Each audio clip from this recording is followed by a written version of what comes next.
Hello there. Welcome to Hanging with Jules. It's freezing out here. I wonder how it is wherever you are. Thank you for your time. Today, I want to talk about an episode that I will call Surviving Your Spouse. Not in a bad way, but sharing ideas that I think may help to ease frictions or minimize frictions when we find ourselves sharing the same space at home 24/7. The issue of lockdowns, working from home, etc., has been spoken about so many times, but I thought I should speak about it on my own point of view. So it got me thinking that sometimes we put ourselves under a lot of pressure. For example, when we take video calls, Zoom meetings, when we can actually opt for audio calls, we put ourselves under pressure to think of what we should show in our backgrounds, whether we have to redo or redecorate our houses so that they are presentable, whether our houses are clean, whether we're showing too much, or whether we are presentable ourselves. There are so many pressures that sometimes we don't even have enough space to be in different rooms at the same time. Sometimes you find yourself working from the kitchen or from your couch, and sometimes from your bed. But this is for our safety that we have to work from home. So we should follow through until such time when it's safe to be out there going back to our offices as normal as we knew it to be.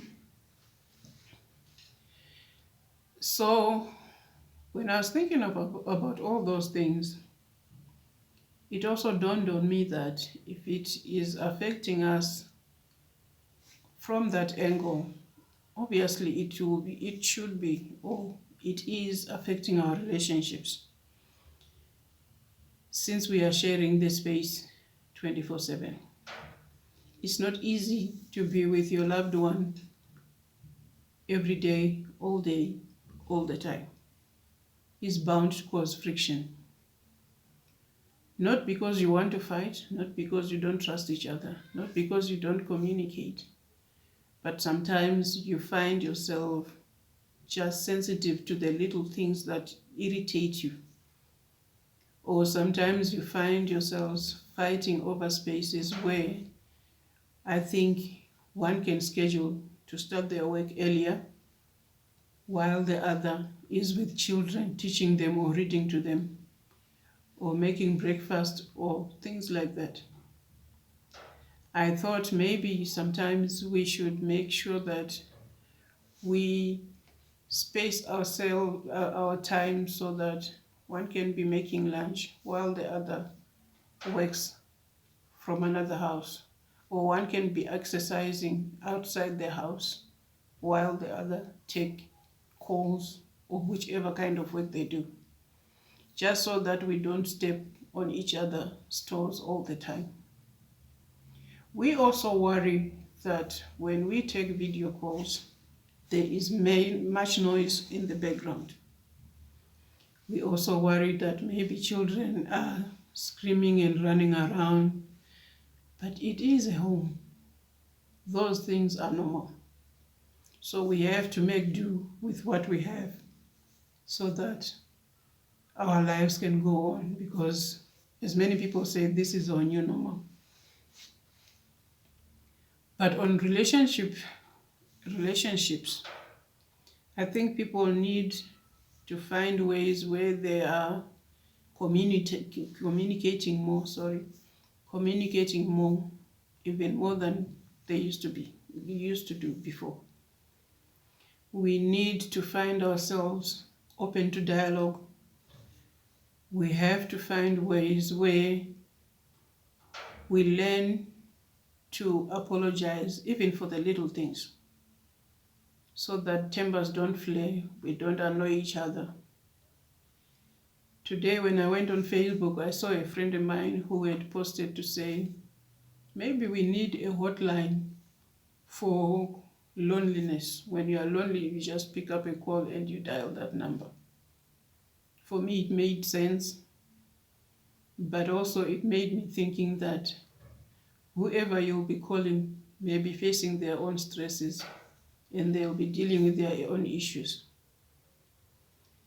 So, how do we go about it? You have to still try to reach out so that you don't bottle everything out. Everything up, because it eats at you, it ferments, it just boils over, and it's not good for your health. Like for some of us with hypertension, the more you keep it in, the more you suffer. So I also have a lot of male friends who say, if I could break the curfew just for a little while to step out of the house because there is a screaming wife, I would do so. But as women, we also face the same things and we wish we could do other things. It doesn't help to wish. Wishful thinking doesn't help anyone. Gone are the days where we just blame each other, ignore each other, and not tolerate each other. These days we have to work together, we have to talk to each other, we have to find positive ways to solve issues. Because some of these things are triggered by trivial issues. When your partner doesn't clean after themselves, they brush their teeth, they leave everything on the basin.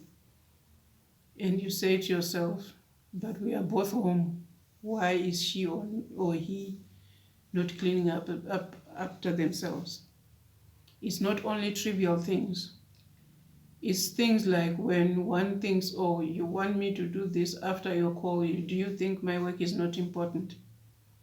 Or you should have made dinner for the kids, or you should have made supper, or you should have. There are so many things going on. And ultimatums don't help the situation, where someone will be saying, if you do this, I'll do that, or else. We have to stand together. We have to build each other, because we have a long way to go until such a time where we can live our lives freely after the restrictions, after COVID. And these are the times where we need to put our safety first and other things second. We have to look after our children. We have to make sure that they don't see the ugly side of relationships. We have to make them know that it's okay when you're offended to say, but you hurt my feelings, and the other person should apologize. We have to find ourselves in a peaceful environment. We have to work so that our children will know that work ethics should be strong, stronger than anything, because that's our livelihood. But we also have to have a human face on every stage of our lives, every angle of our lives. Relationships matter. There's a reason that you are together. Even if you are not married but you live together, that love that brought you together should strengthen your bond. That love that brought you together and had children should make those children live in a happier environment. This July we'll be talking about relationships. I'm not an expert, but I say things as I see them. Somebody once said to me, when you're not married, you can't give people advice about relationships. Maybe, maybe not. But I believe everyone has their 2 cents to add to any topic. So this is my take. Let's live together. Let's love one another. Let's be in a relationship where we correct each other, not abusively, but in a loving way, where we communicate, where we learn to trust each other, where even if your partner or your spouse has to take a call outside, you don't only look at it as if he or she is cheating. Find out why they had to do so. Yes, people cheat, but let's respect each other, that you don't bring other issues to your family home. Deal with other issues out there. Without me not losing focus, I will say, see you next time. If you haven't subscribed, please do so below. Also send me your comments. Thank you so much for my Facebook friends. We have grown so much. Please do follow us to YouTube. I need you. Thank you so much. Ciao for now.